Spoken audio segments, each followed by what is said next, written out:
দেশে হামের প্রাদুর্ভাব বাড়ছেই। গত ২৪ ঘন্টায় হামের উপসর্গ নিয়ে আরও ৮ শিশুর মৃত্যু হয়েছে। নতুন করে শনাক্ত হয়েছে ১,৬১৫ জন। রাজধানীর মহাখালীর ডিএনসিসি হাসপাতালে বাড়ছে রোগীর চাপ। এদিকে স্বাস্থ্য অধিদপ্তর বলছে, দেশব্যাপী হাম রুবেলা টিকাদান কার্যক্রম জোরদার করা হয়েছে এবং ইতোমধ্যে প্রায় ১,৮০,০০,০০০ শিশুকে টিকার আওতায় আনা সম্ভব হয়েছে। বেড়েই চলছে হামের সংক্রমণ। তাই মহাখালীর ডিএনসিসি হাসপাতালে এখন শুধু হাম আক্রান্ত শিশুদের চিকিৎসা দেওয়া হচ্ছে।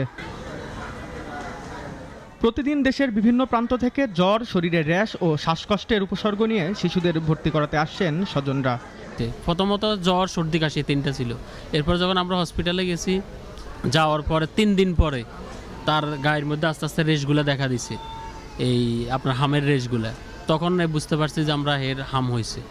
বর্তমান একটু বেটার মনে হচ্ছে, আগে থেকে একটু বেটার মনে হচ্ছে, কারণ গত দিন একবারে মুভমেন্ট খুব কম ছিল। এদিকে স্বাস্থ্য অধিদপ্তরের কার্যালয়ে দেশব্যাপী হাম রুবেলা টিকাদান ক্যাম্পেইন ২০২৬ বিষয়ক প্রেস ব্রিফিংয়ে বিস্তারিত জানান প্রধানমন্ত্রীর স্বাস্থ্য বিষয়ক বিশেষ সহকারী ডক্টর এস.এম. জিয়াউদ্দিন হায়দার। স্বাস্থ্য প্রথমেই শুরু করি আমাদের স্বাস্থ্য খাতের বরাদ্দ। এটা সাংঘাতিক অপ্রতুল, 0.6 to 0.7% অফ জিডিপি, যেখানে 4 থেকে 5% হওয়ার কথা ছিল। আমাদের মাননীয় প্রধানমন্ত্রীর নির্দেশে ইতিমধ্যে সিদ্ধান্ত হয়েছে যে বরাদ্দ বৃদ্ধি পেয়ে জিডিপির 1%, অন্তত পক্ষে জিডিপির 1% এই বরাদ্দ হবে। দেশের প্রতিটি ইউনিয়ন ও শহরের প্রতিটি ওয়ার্ডে একটি করে প্রাইমারি হেলথ কেয়ার ইউনিট গড়ে তোলার পরিকল্পনা নেওয়া হয়েছে বলে জানান তিনি।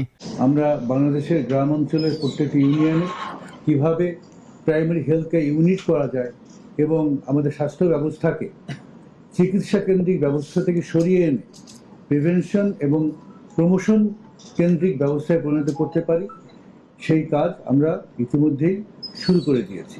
স্বাস্থ্য অধিদপ্তর জানায়, ইউনিসেফের সহায়তায় 10 ধরনের প্রায় 9,50,00,000 ডোজ জীবন রক্ষাকারী ভ্যাকসিন সংগ্রহের পরিকল্পনা চূড়ান্ত হয়।